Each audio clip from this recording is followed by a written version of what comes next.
Talking about the Anunnaki, Jay. What do you know about these boys? Ancient Sumerian, right? Also transcribed as Anunnaki, Anuna, Anuna. Anunnaki, and other variations. Yeah, so I did some homework this week and I got to looking into this and I got to say, mind was expanded. I was like, okay, but I got some nuggets. You know me, last King Solomon, I brought some heat, right? I got some more. We'll save them to the end, though. Yeah, absolutely. I know a little bit about this.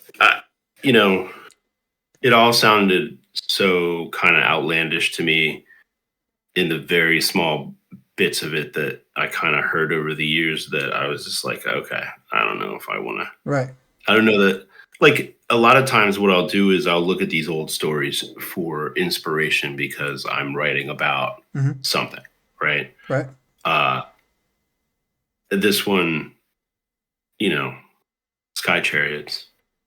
Well, so when I did the same thing. Yeah. I knew I'd heard a lot about this. People came at us about with the Book of Enoch. Thank you for everybody who commented on those podcasts and our shorts as well.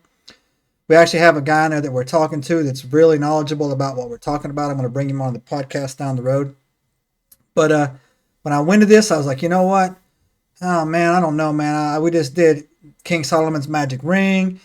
We just did the Book of Enoch. Man, I'm going to talk. Maybe we should talk about some dogmen or some Bigfoots or something, right? But so I don't know. I wasn't too hype about it until I started getting into it. And bro, I got real hype about it. In fact, I got a little bit too hype because I wrote down. My notepad right here. It looks like it was written by Sumerian Sanskrit. I have so many little notes off to the side, right? It's in cuneiform. You need a yeah, right. You need a translator. So anyway, tonight we're going to talk about the Anunnaki, right? Anunnaki, roughly translated to, actually called the children of Anu, right? We'll talk about who he is in a second. It also in Sumerian, which is basically Mesopotamian mythology, right, Jay? In the Sumerian, yeah, they refer to it as those from who the sky came, and I'm like, okay, yeah, right. And so that's a long thing. Mm-hmm. But the main translation is the children of Anu, right? And so the Anunnaki are in this pantheon of gods they have over here. They have their primary god called Anu, right? And so the Anunnaki are his children. Oversimplification, but I didn't write this. They did. Right. And it seems to be, right, before we go into the story of the Anunnaki, I want to talk about these players, right? So evidently Anu has two boys. Okay. One's called Enlil, the other one's called Enki, right? Mm-hmm. This what you got as well? Yeah, so I'm familiar. Keep going. Different mamas, wink wink. Anu was a little bit of a player, so I guess they're considered stepbrothers, not full brothers. And so just like most Greek tragedies or Greek, I don't know, dramas or whatever, they don't get along. Enlil is the older son. Enki is the second son. Different mothers. So Enki and Enlil have two very, very, very conflicting ideologies about mankind, right? But what I found fascinating, though, Jay, is that I started connecting these dots. Right. And let me tell you some of the names that these guys have been called throughout the generations or different cultures, right. Interpretations, right? Enlil was known in Egypt as Set. In Greek, he was known as, wait for it, Zeus. In Norse mythology, wait for it, he was known as Thor. I'm like, oh, okay. He's also referred to as Baal, which everybody knows is a Hebrew demon god or whatever. Yeah. So Enlil, not a good dude for us, right? According to this. Enki, right. Like adversarial, not a friend of man. Enki, friend of man. Enki's names in Egypt was Osiris. In Greek, Poseidon. Norse, wait for it, he's Loki. Right? So there's the split. Enki is supposed to be our friend. And here's another thing too. Enlil is supposed to be the spirit of the skies. Enki is supposed to be water and earth, right? But here's the craziest thing that I came across. I came across this. Let me give some credit. The original study of these gentlemen, for lack of a better word. By the way, they are not gods. I'm going to put that out there right now. So before anybody thinking that we read, I'm going to explain to you exactly what these guys are. Zacharias Sitchin wrote a book called Chariot of the Gods, I think, right? Is that the name of the book, Jay? I believe so, yeah. I've never read it, but I heard it was great. But Zacharias Sitchin did a lot of research on this, but there's also a guy right now, I guess he would be considered our generation. His name is Bill Carson, and he lives and breathes this, right? So look those guys up, and Bill Carson will give you the rundown on it. But Jay, okay, I thought, okay, man, I got it down. This sounds like okay, many different cultures looking up the Zeus and the Thor and the Greek pantheon and all this other stuff. So yeah, so like equivalencies, I thought it was going to be an equivalency. Right? I thought it was going to be boring or whatever. Anu, wait for it. Anu, Odin, son of Thor, son of Loki, different mamas, everything else, right? Yeah, we've heard this before, right? But wait for it. They each had one more name apiece, right? Enlil is known as Sodom, the ruler of the garden, and Enki was supposedly the snake. And so Enki was the snake who enlightened Eve. Enlil was Satan or whatever, was the one who came in pretending to be God or saying he was the God, was the ruler, and he punished them for being enlightened, right? I never heard that before, man. And I was like, all right, well, maybe this. So maybe this is worth. It's a different perspective. It's a different perspective. So I dug into it. And it just goes deeper and deeper and deeper and deeper. And I was like, you got to be kidding me, man. And I had to stop, man. Like today I had to quit, man. I was like, all right, I had to quit, right? Because this could easily be a 4-hour podcast, man. Well, and it eventually starts to eat your brain. So you got to just get up and walk away. And I'm going to tell you, man, my last zinger is the one that did it to me, man. I was like, all right, I'm done. I got to put this down, man. I got to put this down. I've had enough internet for today. I'm good. Yeah.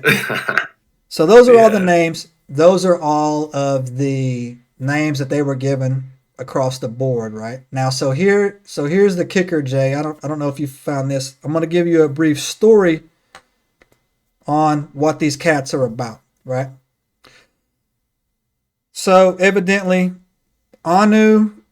So these guys are from Nibiru, according to the clay tablets, right? According to the, I think I'm saying, is that they're referred to, Jay? They're referred to as the clay tablets, right? Sumerian tablets. They wrote cuneiform. Yeah, so it was written in cuneiform. So it's like they had these reeds, right? They're just little triangle reeds, but if you know, it makes a good pencil, right? Press it into the clay in different positions and shapes, right? And it makes words, right?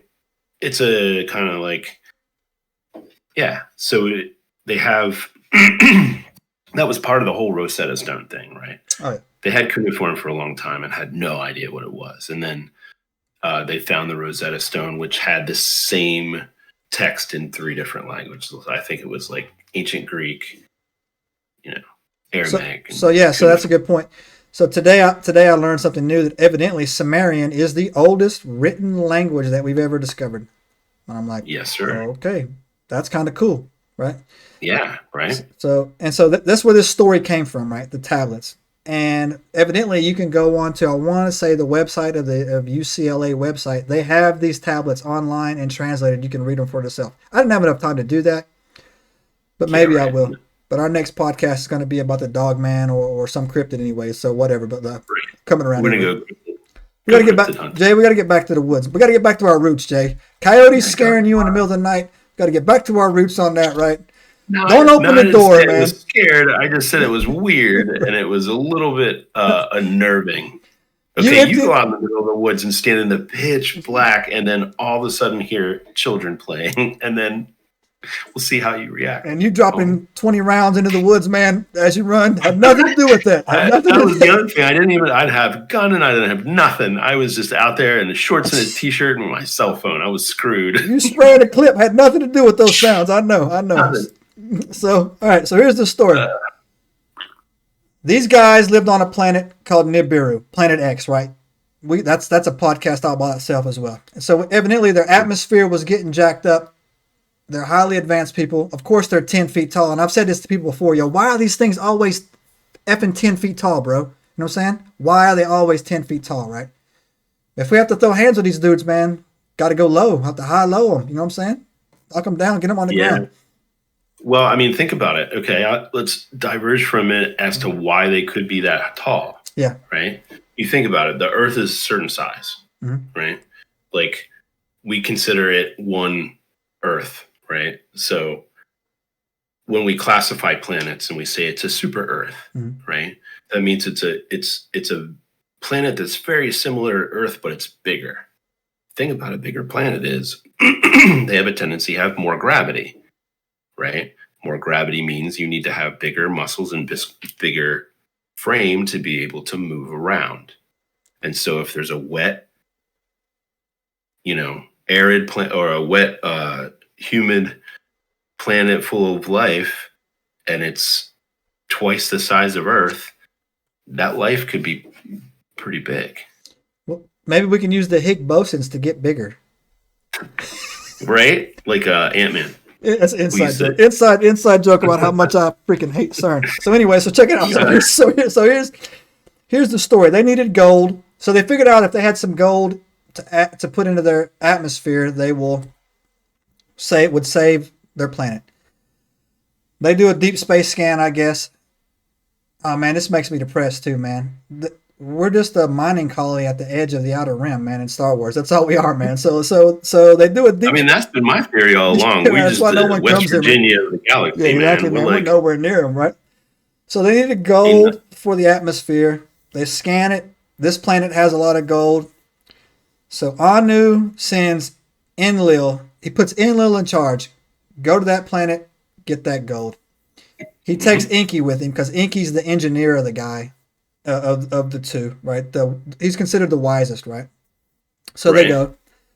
They come to Earth. They start mining, right? They bring these people with them. They come to Earth. They start mining. They realize that it's hard. So these guys start complaining. Enlil leaves, goes somewhere, and leaves Inky in charge. So these guys complain. So Inky and this other female Anunnaki, who in Egypt was known as Isis, I think the female or whatever, right?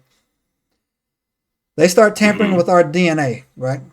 And so they take the local hominids or whatever down there, and they start tampering with the DNA.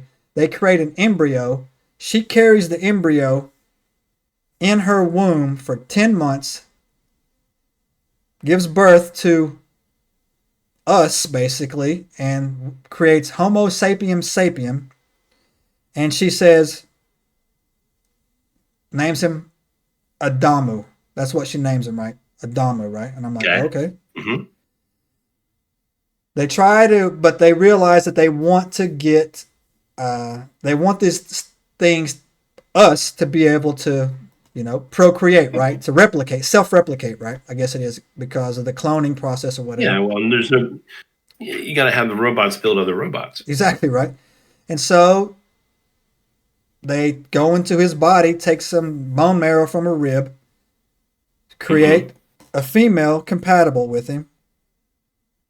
And basically, man, that was it, dude. And they started populating the Earth. Now there's another part of this story that I have that I want to go into. Is that I know it's a very deep pool here because I know there's a lot. Yeah. Yeah. And so, go ahead. Keeps Adam and Eve. Well, we'll call them Adam and Eve. Adamu and whatever she was named, right? We'll try to stay within the canon here, not add to it. Right. They keep them in the garden, right? And they keep them in there basically just, you know, like a base. It read to me like a research lab, right? They were in an open air research lab. Was the garden, right? Mm-hmm. Enlil doesn't want these two main ones out, but meanwhile, the other mining and stuff's going on. Man, these guys are, production's on, right? Inky and this chick Isis spent so much time creating us that they actually fall in love with us, right? That they love their creation. And there was something that they said in there, man, that reminds me of something I heard in the Bible, man. They kind of be like, whoa. God refers to us in the Bible that we are wonderfully and fearfully made, right? Mm-hmm. And so Inky says the same thing. You are wonderfully and fearfully made. You are of us, but not exactly like us. And he says you have the potential to be greater than us, right? So whatever they did to us when they were, doing whatever they did, scared them a little bit and made them fall in love a little bit. So Inky wants to get us out of the lab. Enlil refuses, right? And so in the story of these tablets, Inky was the snake, or by the way, in a long, long time ago, snake was the symbol of wisdom. In a lot of cultures, right? Well, yeah, because the caduceus, right? Yeah. You even see it today, man. Go into a pharmacy, man. You'll see a snake going up a pole or whatever, man. And then that's the caduceus. That's what the caduceus is. Yeah, and it's called a caduceus. Don't ask me to spell that, man. Pole. Yeah, it's called a big pole. Snake pole, man. It's a snake pole, bro. Come on, man. We're down south. It's a snake pole. We all got those. Enlil got pissed, man, when basically Inky gave him, like self-awareness, for lack of a better word, Jay. And these two, Inky and Enlil, started this basically a war amongst each other where they would wound each other but never kill each other. And so that leads into it goes into like a whole, that's a rabbit hole. It goes into like a whole bunch of stuff. And Inky left and he went in the story said he went out to the Atlantic and found some and built an advanced society on those islands, Atlantis, basically, right? Then from there Enlil attacked him there, and then he went over to what would be modern day South America, and was known as Quetzalcoatl, the winged serpent. Built that society, and literally, like, this is so crazy. In the culture of those, are those considered Mesoamericans, Jay? Yeah, right? I believe so. So they tell a story of how winged warriors came out of the sky and attacked the serpent god, and he had to flee. And Enlil was the spirit of the sky, right? And so basically, he keeps chasing him west, right? He keeps chasing him west, and everywhere Inky lands, pyramids show up, advanced society shows up, agriculture, medicine, art, astronomy, all this other stuff shows up, right? And I was like, damn. And then, like, now you see, like, okay, I think I did some, like, there's pyramids in Mexico, and the only difference between the pyramids in Mexico and the pyramids in Egypt is no one ever asks who built the pyramids in Mexico, right? And so, like, yeah, so yeah, and it's how it goes. And there's huge cities in South America, dude, buried under the jungle. I read something not too long ago about. I was looking at how migrations happened of humans, right? And like who ended up where when. Because I saw an interesting take on talking about what did America look like in 500 AD. Oh, right? Damn. But way before, like during essentially, what would that be? 500 AD. That would have been like the Greeks, right? I think. Greek Roman era, right? Yeah, no, The for Romans sure. were around 1,000. Yeah, no, right? that was probably that was probably early Rome when they were still Wait, fighting the. I don't know. Yeah, probably early Rome. I'm bad with the timeline there. I think I'm completely screwing it up. Anyway, because the Romans were there at 0 AD. I'm thinking 200 BC for Greeks and stuff, right? I'm Oh yeah, you're right. talking So yeah, so they were there. 500 after, so it was a little bit after like the late Roman era, right? What was happening in America?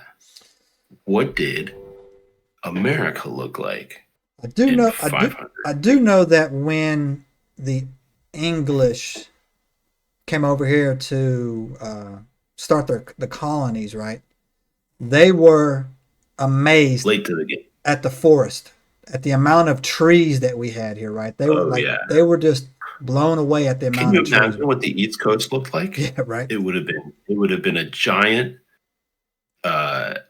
forest from top to bottom. Top to bottom, man. Probably all the way out to the Mississippi. Oh yeah, for sure, right? And even then, when you get down towards say we get down to the, around the Georgia Florida line, right? That's all swamp. It just changes. It's all swamp and sand dunes, man. The whole way down, it's all swamp and sand dunes, bro. And that would be knee high water. Yeah. So just think of the Dude, Louisiana. I don't have to think. I know exactly what it would look like. Yeah, hot as hell, right?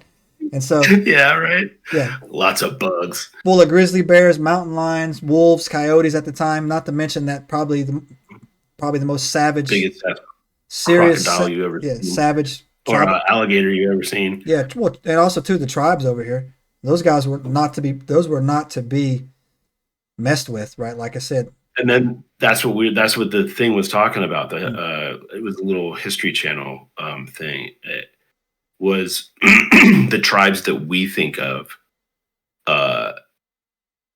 in the area when we got here. So, for instance, the 1400s is when the Spanish arrived, right? Mm-hmm. Like, and then before that, it was the Vikings, and about like 1100-ish. Yeah. Right. There was some Vikings that kind of made it across way up north. Right. But like way before any of that, it was different. Like the tribes that were there were completely different than the ones that were encountered by like the different waves of Europeans coming across the Atlantic. Yeah, no, for sure, right? Like there's a thing I tell people growing up down south, right, around like a bunch of the Cherokee areas. Ignore native legends and warnings at your own risk, right? If they say never go into the woods on every Thursday with the mist, and you think that's a joke, go ahead, go on in there, right? Ignore that at your own risk. These tribes also too. These aren't the tribes that you see on your Netflix. There was no horses here. These guys were on foot. Until the Spanish got here. Yeah, they were on foot, and there's actually good Native American tales. And they reference it as a time before horses, right? And so, and these guys were warriors. You understand? Warriors, right? And flint arrowheads. That's why they're different. That's why they encountered different tribes, the Europeans, when they come over. Yeah, exactly. And so that's the thing too. It would be a forest area like they had never encountered before, and a tribe like a warrior class that was ready to roll. And so. Arguably, the Native Americans won the Revolutionary War for us. Well, exactly, and it wasn't the first one too. Teaching us their tactics, and it wasn't also too the French. What was it? The French and Indian War. The French and Indian War, but that was up north, and that was more along the lines of two warring tribes going at it with two different European colonizers backing them, if I remember my history correctly. So that was kind of a little bit of both, right? I can't remember who wrangled who into that conflict. I want to say probably the Europeans are to blame there in some way, shape, or form because they did a lot of shady shit back then. That's back when the French could fight.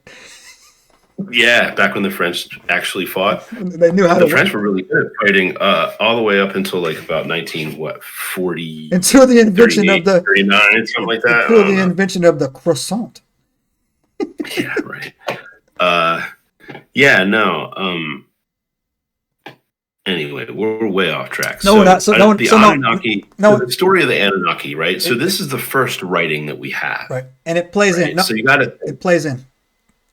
It's gonna influence everything that comes after it, Yes. right? Any story that you hear, like just speaking from a person who writes stories, everything that I've read, like this giant, like, thousands of pages of good and bad stuff that I've read, it comes out in what I write, and there's no way to avoid that. Well, So this is really the root of all of our kind of mythology springing from that area. and you ready for your first zinger for the night? Sure, Are you ready? give me my finger. I'm gonna Yeah, bring it in. absolutely. I'm gonna bring it here. All right. I'm gonna read you the second half of what I discovered about this, and I want you to take a second and tell me where have you heard this before, right? So after Adamu and We'll successfully just call her Ava. created Ava, and Ava was able to reproduce, self-replicate, the Adamus, us, put us in the mines, and we started working. So all the other Anunnaki down here that were supposed to be in there chipping away, they We're not. started finding Ava's, Jay, attractive. Gotcha. And then they took them, Jay. And then they mated with them, Jay. And I'm sure they did. And the Avas gave birth to giants, Jay. And then Enlil found out about it and got pissed, Jay. And he decided to flood the world. Where did we hear that story from? Not even a week ago. This is the Watchers, bro. Yeah, I mean, it's the same story told from different perspectives. And we talked about the telephone game. Yeah, right? Same story. This is the Watchers. Same story from the book of Enoch, except the Watchers came down. He interpreted it as the Watchers being angels came down, took earth women, because evidently Enoch. But here's the thing. Here's the thing, right? Enoch says it was the Watchers telling this story in the book of Enoch. In the cuneiform tablets, they say that the other Anunnaki took these women.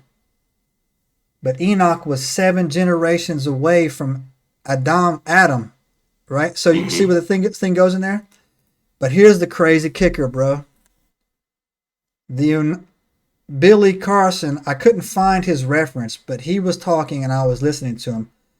They were scared they were going to get in trouble if they got caught, right? And it was the same as what Enoch said about the Watchers. They were scared they were going to get in trouble when they got caught, right? And so my thing is that you and I had talked, like, how long was this going on, right? It could possibly have been going on before Enoch was even born, if the stories was there. And Enoch was going back into what he said in his mind was these angels, because they did think these people were gods. They did, right? And in fact, again, we get back to the angel, sky god, demigod, demon, jinn. Yeah. Not us. Not human, right? Not us. Right. And here's the thing that makes me shake my head a little bit. According to Bill Carson, I couldn't find this, but according to Bill Carson, this all happened about 200,000 years ago when Adamu was created. And they genetically also implanted in our DNA the need to worship them, right? It's what Bill Carson said. I couldn't find that. They order 66 dust. Yeah, man, they put that in there, man, to bow down. And so Enlil does come back. Well, according to this, Enlil does come back, gets ready to wipe out the world. He's pissed. Enki has mercy, goes to this guy. They don't call him Noah. They call him something else. Same thing. Puts him in like a submarine, not necessarily an ark, and doesn't give him every creature. He gives him like genetic material for every creature, right? So just basically to grow them when they came out at the end to do it. 14,000 years was between after the flood and everything thawed back out or whatever. They came back down. They opened up shop again, except this time, instead of going away and just leaving them unsupervised, they put a depot on Mars, according to this tablet. And that's when my head started hurting. And that's when I was like, all right, I'm going to stop, and then we'll save the rest of it for the part 2 of the podcast. And I was like, okay. I just basically read the Book of Enoch again, except from a Sumerian tablet that was supposed to happen 200,000 years ago. And then it got me thinking, J2, got me postulating. What if the church knew that this was about aliens, like we said it was, right? Like this was okay. Let's stop using the term aliens, right? Let's just use your term, just not us's, right? Like other category, right? Non-human intelligence. Yeah, non-human intellects, right? And they knew it, and they're like, yeah, we got to pull that out of there. That pulls that out of there, right? Because it leads to the ultimate question, right? That why would God let this happen, right? Why would that, like the why, right? Like the why, right? And then telling all of humanity, basically, we were bred to be slaves, right? That's going to go over well. Yeah. right. You're not special. You know what I'm saying, right? Like literally. Well, here's the thing. When you say that to someone, they immediately turn against you because you are advocating the worship of your enslavers. Yeah. True. Yeah. Right? Like, yeah, that's going to be the natural reaction. Just like we were programmed to, right? So according to Bill Carson, right? Like we were programmed to worship these guys. Yeah. And I was like, man. And here's the thing, and this is what, like, if you read this and you kind of it. All right, I'm trying to approach it from the perspective of the popes who were sitting there at the table looking at documents and saying, we're going to consider this canon, right? Mm-hmm. Now, before that, the rabbis had sat down at the table and decided it wasn't canon either. So it's not like the Catholic Church was alone in their decision. Same thing. It's not in the Quran. It's not in the Torah. But the Buddhists gave it away. You have to consider, right? And what you have to consider is these people are people who are deriving their power and influence from this, the worship of this entity, right? And if this entity, like if they read this story, they will realize that some of the things later on in the story aren't exactly 100% accurate. Yeah. Right? Like when you went to Sunday school, we weren't, for me personally, I wasn't really taught a lot about, we didn't talk a lot about angels. Mostly we just talked about Jesus and hell, right? I mean, it was Southern Baptist, so that's pretty much what they focused on. Better get in it, son. Jesus and hell, right? You better get in it, son. So from me, my question to you is like, I don't know if you got a lot of religion growing up, but up until say, recently, what was your impression of what an angel was, right? Like an angel. Yeah, man, I think until I started digging into it, like, first of all, there's different classes of angels. Cherubims are terrifying, right? Like, I don't know if you've ever seen have you ever seen, have you ever? Wings and eyes and circles. So some people have done some good videos about they'll take, I think it's out of one of the books in the Bible, Ezekiel. Yeah, they'll take a description. And then they'll put that in AI, and AI created it, right? And so I was like, okay. Yeah, but I do know they're horrifying. Yeah. So, and also too, when I started being more mindful when I do my daily readings, right? When there's a common theme every time an angel shows up in the Bible, the people freak out. And the first thing they say is, the angel says to them is, don't be afraid. That's the first thing it says, right? And so obviously they are scared. But also too, I also do know that there's angels in the Bible that look just like us, right? Exactly just like us, right? Because when Mary went to the tomb, there was an angel sitting there that was just like a man, right? Just sitting there in white clothes. Right? Obviously the Watchers were exactly biologically compatible. Exactly, right? So the Watchers are biologically compatible. And so I do know that Satan was I think Satan was a higher level angel, a cherubim or whatever, an inner Yeah. circle angel, So and he he was was a considered a he seraphim. was a seraphim. Yeah, So thank he you. was an archangel. Yeah, and so it's considered to be the most beautiful of all of them, right? And He so was essentially God's right hand. yeah, very handsome, right? And so Right. there's different types of them there. But until recently, He was they all he yeah was essentially, if you look at the duality of Enki and yeah Enlil, yeah right? They're two kind of somewhat opposing aspects yeah of Anu, right? yeah for sure. And so until a couple of years ago, they all looked like me, all like us, I should say. They just like humans, right? Right. But no, and then when you get into it, it's not like that. There's some pretty, and there's also there's like a actually other angels in there as well. I think one of them, man, that we talked about it in the There's like podcast. 7 choirs of angels or something Yeah. like that. There's a bunch, right? There's a bunch of different types. Well, there's And one in there. so, Yeah, there's one in there that's called Megatron or something like that, right? That's not it's okay, Meta. so Metatron. We'll talk Metatron, about, let's talk about Metatron for a right? minute because it's related, right? It is. Uh, Metatron, to me, so there are some schools of thought that think that Enoch, when he ascended, became Metatron. Really? Let's go. You got to let me know, man. I didn't know that. Fill it in. That's what I'm trying to say, right? So the idea is this. There was only two. The wording in the Bible I have found is insidiously specific, right? Mm-hmm. When I sat down with my father a long time ago and we were looking through stuff and I was trying to explain to him, I said, look, this difference in phrasing is very important. The daughters of men and the sons of God. We were talking about the Nephilim. Mm-hmm.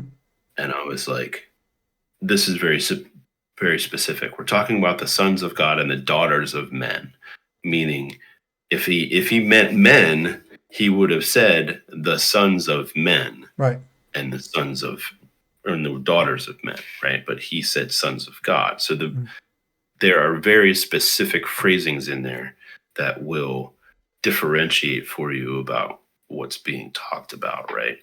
And so you got to look at it with a specific eye and look at the phrasing there, right? It's important. Anyway. No, so that's how that all laid across as well.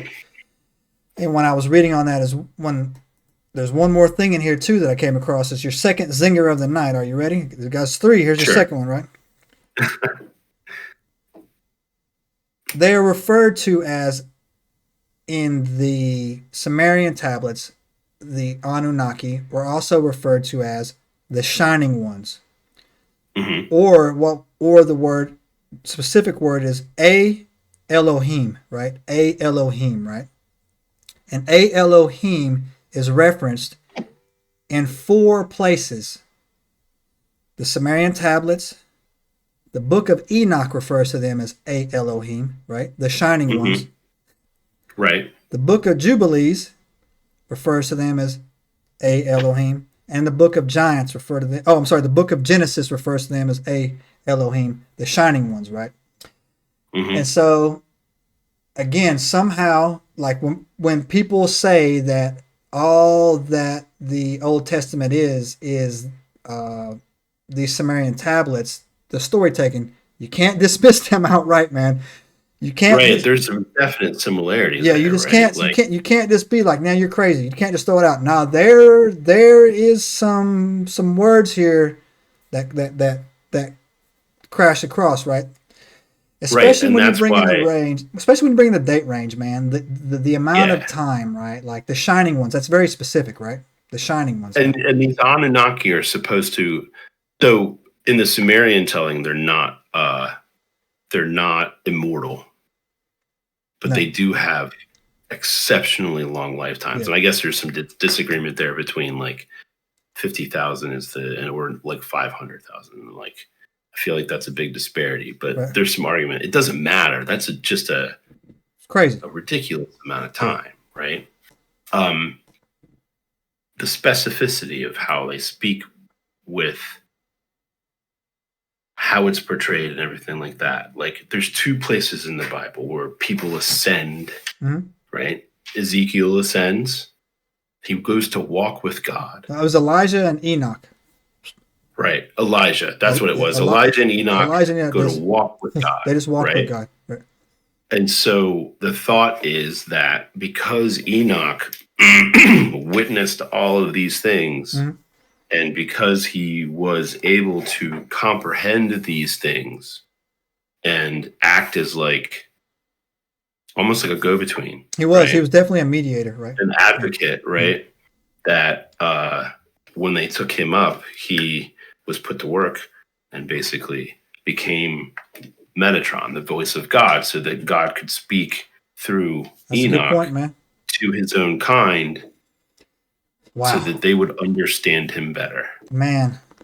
Right? So that's the thought. My head is throbbing right now. A little vein, so then if you think about it, right? Like the back of my head. I mean, it kind of tracks, right? It does track. And if you gather the whole story around and you look at it from a perspective of someone like us, where we have a little bit more savvy to interpret things that could have been happening, right? Oh, yeah. I mean, if I took, like, for instance, this thing right here, right? If I walked up to, I don't know,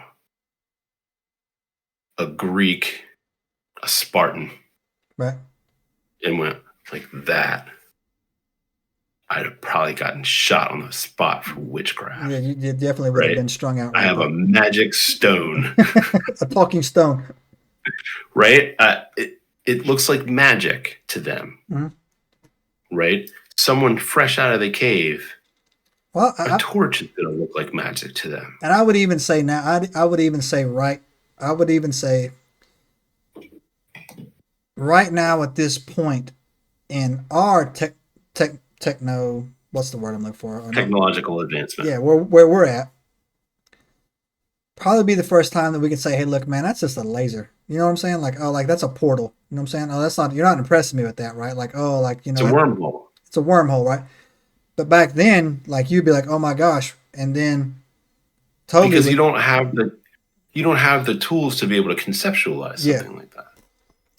So that's a good point, man. No, for sure. And then, you don't know. Like you're seeing bright objects come out of a hole in the sky. Right. How do you describe that I mean, like, how do you conceptualize that as somebody who raises sheep? And if we saw that today, we'd be like, oh, that's Project Bluebeam. The government's lying to us, trying to fake invasion. Exactly. Like we see little the thing that looks like Star Wars, you know, the torture bot from Star Wars floats through Iraq, and we're just kind of like, exactly. I don't know what that is, but that's a squid. That's a squid UAP. Whatever. Yeah, it's a squid UAP. It's going to the ocean to refuel. Yeah, whatever. Get out of here. It's not nothing like that. Yeah. Totally so back then, but I tell you, I did get pissed off reading this though, and I'll tell you my reasons why. Right, I got pissed off because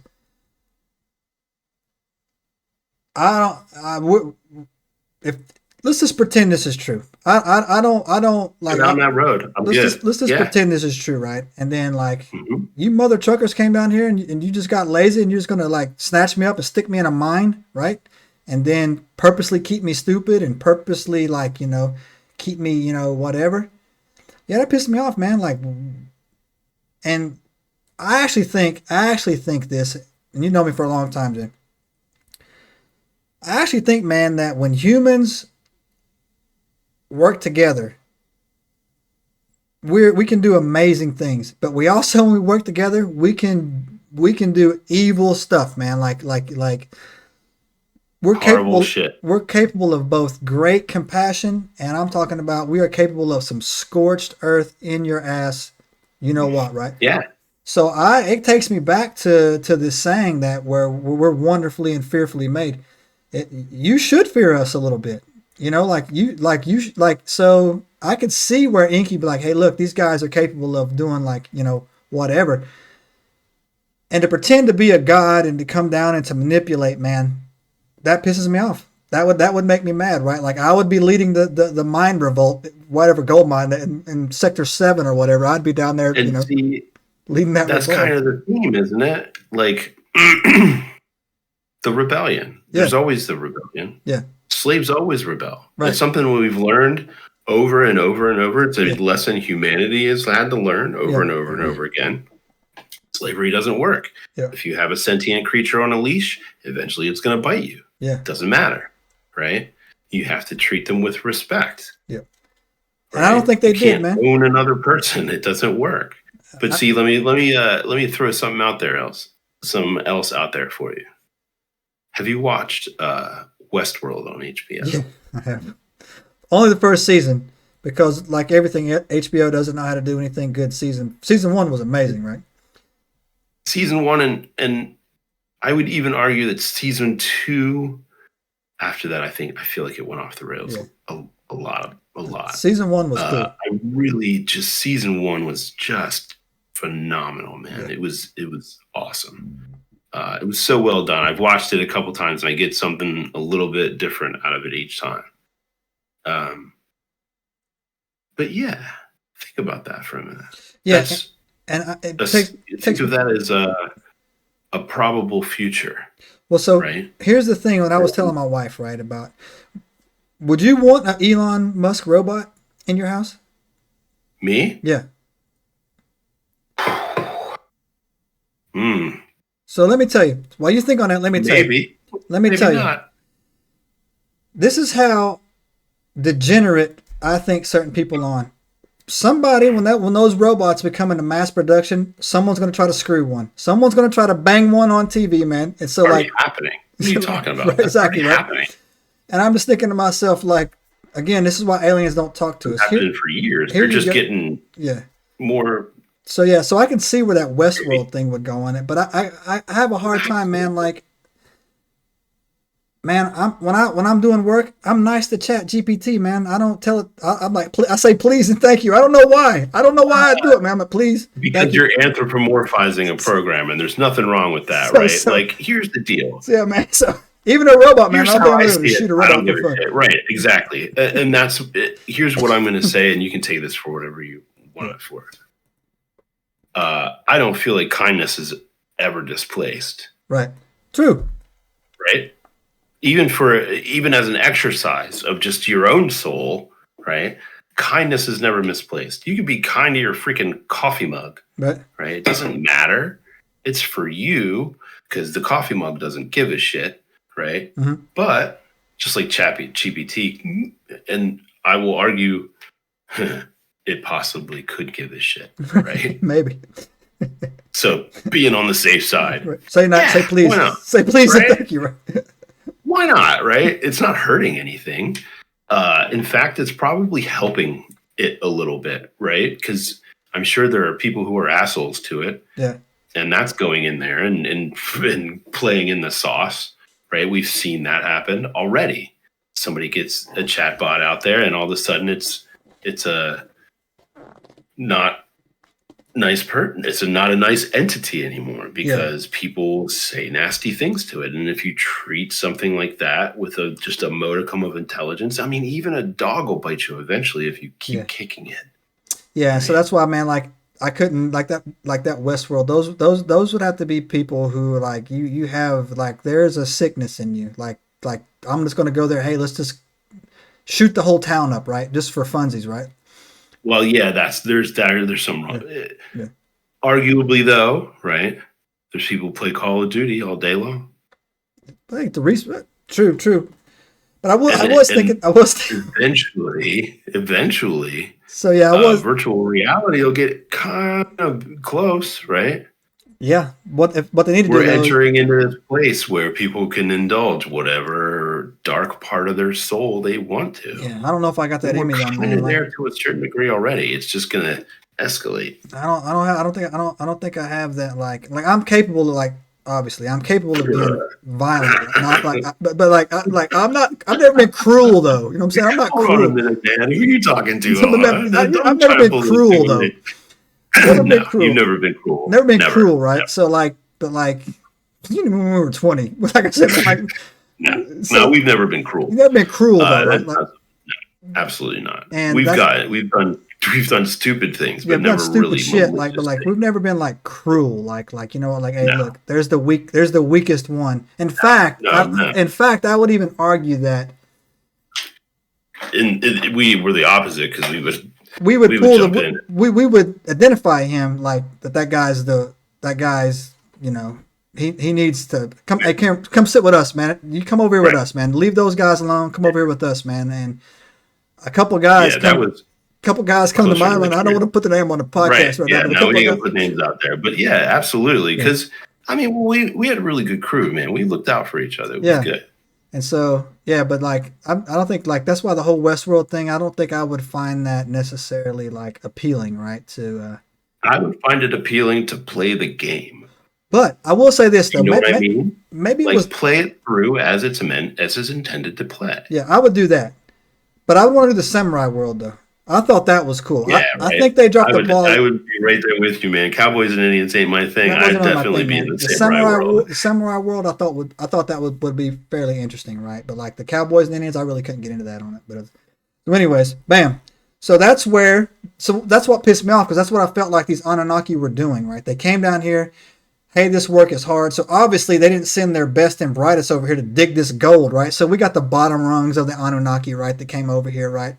And these D-gens, as soon as they created us, what were they doing all day? Evidently, they were hanging out with the Evas and doing. They decided to rule. They got it. Yeah, they got a slice of power, and they did the thing that. Yeah. When you give an entity power, what does it do? Yeah, start abusing it, right? And that pissed me off, right? And then it goes on to right, I've told you my theory, man, how I think Odin is actually Satan, right? But. See, I gotta throw down and disagree with you on that one. Yeah, we'll dig into that. We'll dig into that one later, man. But so freaking into that one some other time. But like Enlil going hard on this nonstop, and Inky going, trying to save us. Again, but see, there's some conflict there, right? Right. Like, if Enki's supposed to be the serpent, yeah, and Enlil is supposed to be the what, Yahweh equivalent? Yeah, right? Exactly. The Elohim or whatever, yeah. Why is it seem from the Sumerian perspective that Enki's more of our friend than Enlil is? I thought about that too. That would be, if I was Satan, that'd be the perfect trick I would try to pull. So I was trying to help you guys out, right? I was trying to do this, right. I was trying to do that. And we've had some really good comments too when people were talking about that. I had to draw I'll tell you the exact moment where I broke away from this, and I was like, okay, this is going too far. People think that Jesus was Enlil, right? And I'm like, stop, breaks, stop. Because if you read the Sumerian tablets, one thing, the very thing I came across early in there is that Anu, Enki, and Enlil, they don't refer to themselves as gods, but they refer to a creator god above them, right? And so, and then these other guys down here, they knew they were going to get in trouble for what they did, and they didn't think the punishment. So they kind of knew they were pulling some shenanigans, and they were afraid of their boss. Exactly. So these guys, really, the equivalent of Yahweh would be that boss. Exactly. Right. Above them, right? So that's got me thinking that these guys were they answer to the same God, and then. My mind was just spiraling. Just hear me out on this, because it's not going to make it. You could almost put the equivalency at like Gabriel or Uriel. Right. You could almost put Uriel in the role of Enlil, the Punisher. Yes. So right. So it got me thinking, because I had some conversations about this. It got me thinking too. I'm like, all right. They came to this earth. They tampered with God, the creator God's creation. That's what they were worried about.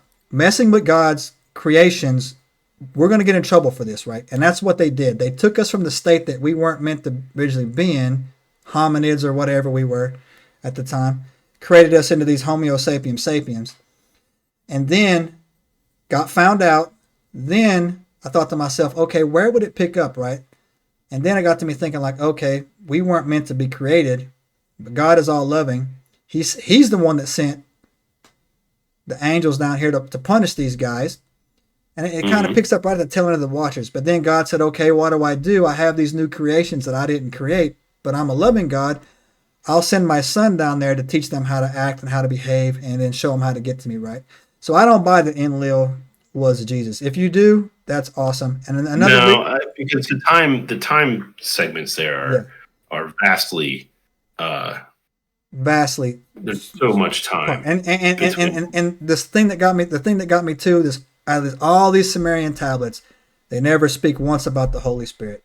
Not once at all. Not about the Father, the Son, the Holy. None of it. None of it comes into play, right? And I was like, so then that's when it dies down for me. This is an amazing story. Don't get me wrong, right? And it is definitely the Book of Enoch. I don't know which one came first. I don't know which one picked up the interpretation. I don't know how. I think it's in my honest opinion, I think that this is something that had been passed by over like telling word of mouth, and just for who knows how long before they finally figured out how to start writing things, and then it was put down. Good story. That's another good point right there. But here comes your third zinger of the night to add on to exactly what you were saying right there. Is that Enki had a son, and this son's name is Marduk. And Marduk is in the Bible. I'm pretty sure I've read that name in there somewhere before. And Marduk is, wait for it, supposed to be Thoth, Trismegistus. Oh yeah, the writer of the tablets, right? So that's supposed to be Enki's son.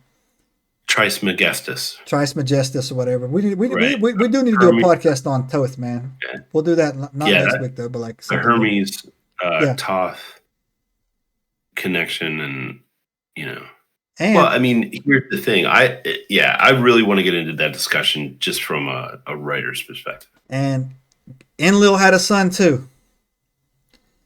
And you know what his son's name was? According to the Sumerian tablets, his son's was Nimrod. The ruler over, I guess it was the hunter, right? Babylonian. I guess it's Babylonian or whatever. Yeah, the Babylon. He was the ruler of Babylon for whatever. Basically Nimrod built the Tower of Babel, right? Or was responsible for it. Right.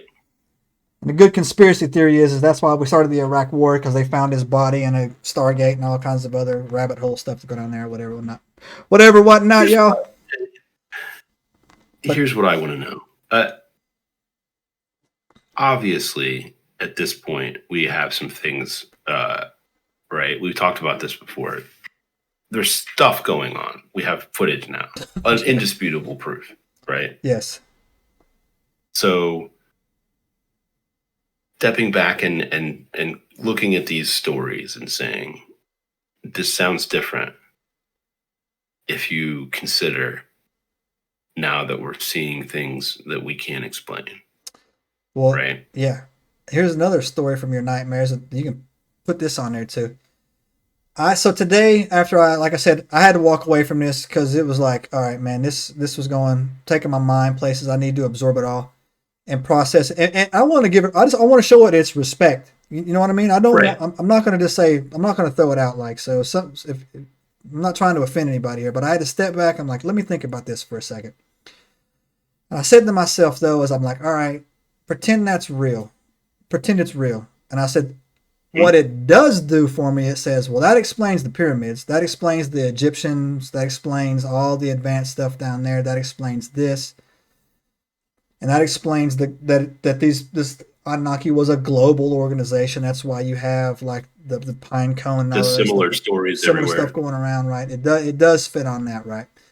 And then I took a step back, and in the Bible it said that they were men on the earth at the time we were created, great men or whatever. So we weren't the only ones here, but we were the first of us, right?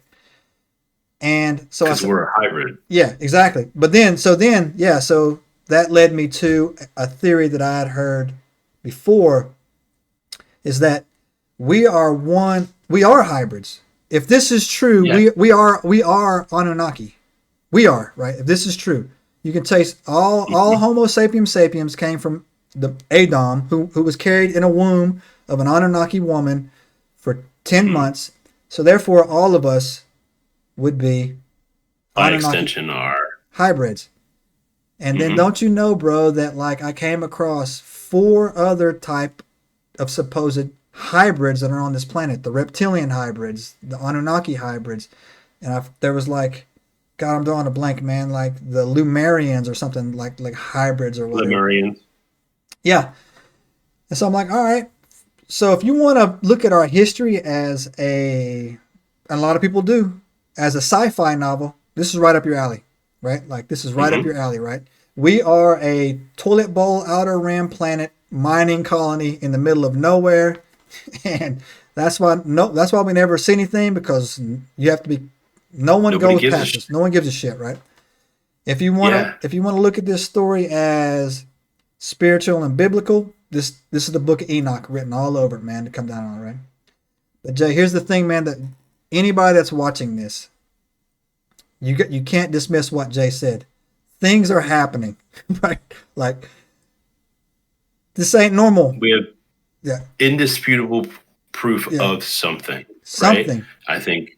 I mean, I've watched that in Tic Tac video over and over and over again, Yeah, and I've watched, now that what they're calling the jellyfish video, yeah, right? And just trying to think about the possibilities and probabilities of what they could be, right? yeah, Um, because nobody really has any answers that they're divulging yeah, anyway.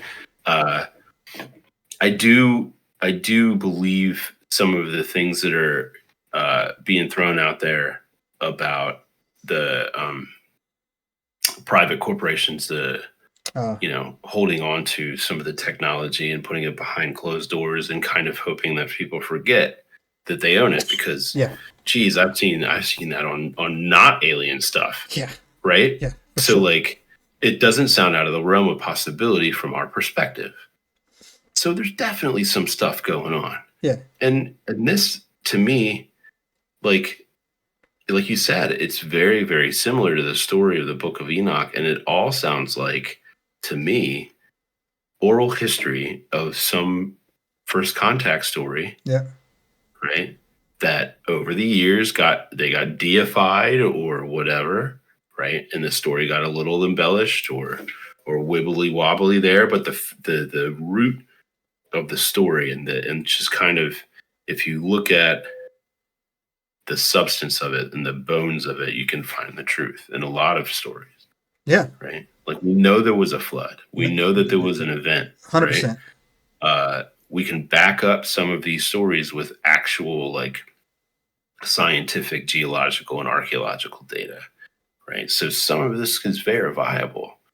I know that there's a lot of belief that like the Old Testament writings and some of this stuff is very allegorical, right? It didn't really happen exactly like that, and that, I'm going to say, is probably true, right? Look at the story of Robin Hood. Like, that's not even an old story, and it's gotten evolved and Yeah, redone and massaged and turned into a Kevin Costner movie and then a farce and everything else, right? It's a story that's been told over and over and over again because it appeals to people, yeah, right?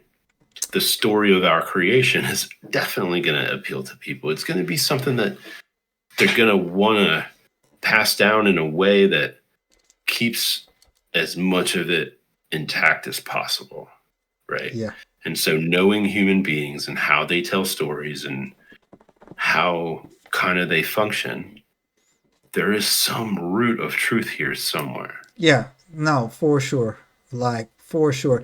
Like there's an artifact I saw that was going on the internet for a little while ago that where they found a pickaxe, head of a pickaxe, right? Yeah, buried like 200,000 years ago in limestone, right? And I was like, okay, here you go. This is what this is. So Billy Carson says that's there's the some timeline was 200,000 years ago. So there's a couple of those things that I saw a list somewhere, one of those stupid lists on Reddit or something. 10 or 15 things that don't make are sense. displaced in time, Yeah, right? Like, and that was one of them. I have always thought that one was a fascinating story, right? I did Like, too. hey, But in the middle of so here's the question. Two questions. Number one, one's a statement. 2024, the world is changing, man. I mean, the world is changing. Either a mothership is about to come into low altitude orbit, or y'all better get right with Jesus. I'm telling you that right now. One or the other thing is going to happen. I would prepare for both. I would say some prayers, and I would be like, okay, well, I'd have my eyes at the sky, right? it's definitely going to be a wild ride, that's for sure. Good Lord. So Jay, before we on our way out, do you tell me what you believe about this and what you don't believe? I think that I think that this is an oral history story with a nugget of truth to it, and I feel like it's a first contact story. I think that, in all honesty, based on what I've seen, I feel like that there have been other non-human entities here on Earth, Yes. probably a really, really long time ago. Mhm. As to what happened, all the stories are eerily similar. Very. So Every culture has a flood myth or a flood story, not a myth. Even in this There's Sumerian a lot tablets, of serpents. Yeah. A lot of serpents. a lot of serpents, a lot of flooding. A lot of the adversary story of you have the creator and then the adversary, right? Mhm. Like his opposite, his opposing kind of viewpoint, interpreted a bunch of different ways, Yeah. right? No, for sure. So for me, I'm gonna go with on this, and I mean this with all due respect to the people that are digging into this. And Billy Carson seems like he's a very intelligent man. This is a first contact story. I do believe that Enki and Enlil and Anu are real. I do believe that these Anunnaki were real. I do believe that they were down here. I do believe they were up to no good. But they are not gods. Not even close to gods. Gods don't need to mine gold. You understand? They don't need it. What our conceptualization of God is, right? Exactly right. Doesn't need to mine gold to fix its atmosphere. These were not gods. These are other, not us's. They're not us's, right?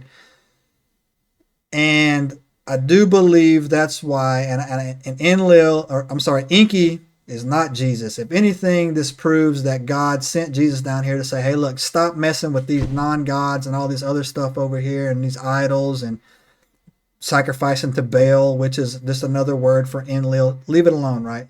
And do it on it. But these ain't gods, and this isn't our thing or whatever. Now we might be lab rats built for digging holes, okay, maybe, but these aren't gods, man. Well, so, we are really good at digging holes. We are. Oh, I'm building a bunker right now, man. You best believe. Got an archery range down there. Here's the other thing. They talk about Nibiru, right? And so, to me, the story of the planet of Nibiru did never make any sense, just because I don't know physics, right? But what does make sense is a ship, a very, very large ship, the size of a moon, that requires gold, right, for its atmosphere to that's clean actually its pretty. atmosphere. That's actually I've never thought about that, man. That's actually right. That's actually pretty good. Gold nanoparticles would be really good. A Death at Star, controlling the atmosphere inside of a ship. A Death Star. No, for sure. Like the hollow moon theory that's always right. So you've got this giant ship up in the sky, and when you take somebody up to it and they go into it, they can see it looks like a garden because that's where they're growing all the food. Yeah, no, that's good. No, that's a good one. No, that's a really good one. Look right? at you, man. So dang, boy, check out the big brain on Brad, man. That's a good one, dude. We got passed by a generation ship. No, right? And it threw asteroids. They were on the way somewhere else. And they're like, well, shit, we had a catastrophic failure and we need gold. No, that's and we don't have enough people to extract it because we're not compatible with this world. So let's make some people. And then there was a kerfuffle because somebody made them a little too smart. And then they started talking and like doing not monkey stuff and not digging hole stuff, but asking all kind of crazy questions. Yeah. Right. And then they got pretty because they started talking and making sense. Because no one wants to mate with something that doesn't have any you can't have a conversation with, Right. right? But when you can have a conversation with it, and it suddenly becomes a little bit more like you, and it becomes personalized. Oh, I don't know, like a chatbot.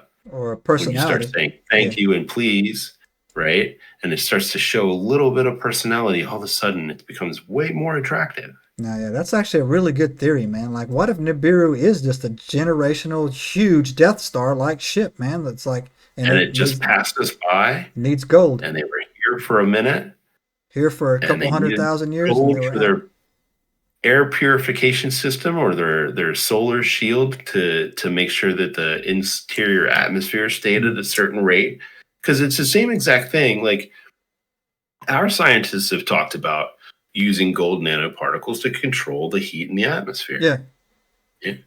Well, if you were on a ship, that would be a really good way to control how the sun hits your atmosphere. And if you're not from Earth, right, and you're used to a little bit of a farther away sun, your eyes would not be able to see the same things. Okay.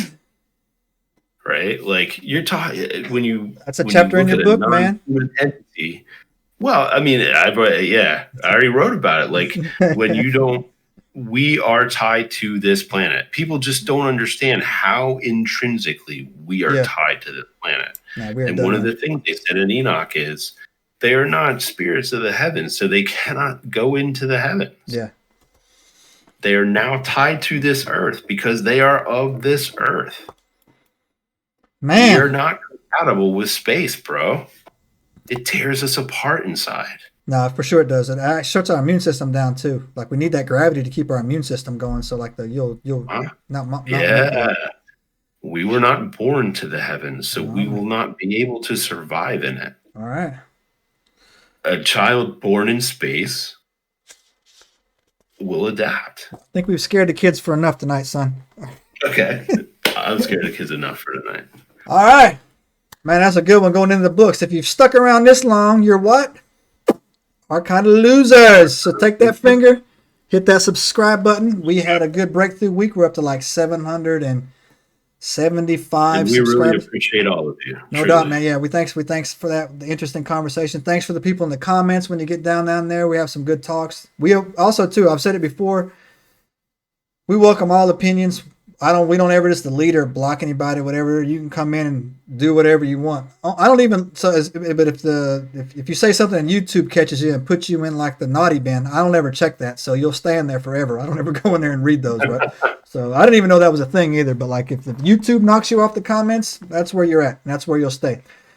But anyways, we've compiled all of our links on the internet and put it into the one link tree at the top. Click on that to find us in all the places. And thanks for watching. We'll catch you next week. Jay, walk us out of here. Yep. Be careful. Stay away from the Anunnaki. And if you see a Nephilim, take a picture. Take a picture of a Nephilim and stay away from Anunnaki. All right, man. We're out. Peace. Subscribe now and turn on the notifications to join us on this extraordinary journey into the unknown.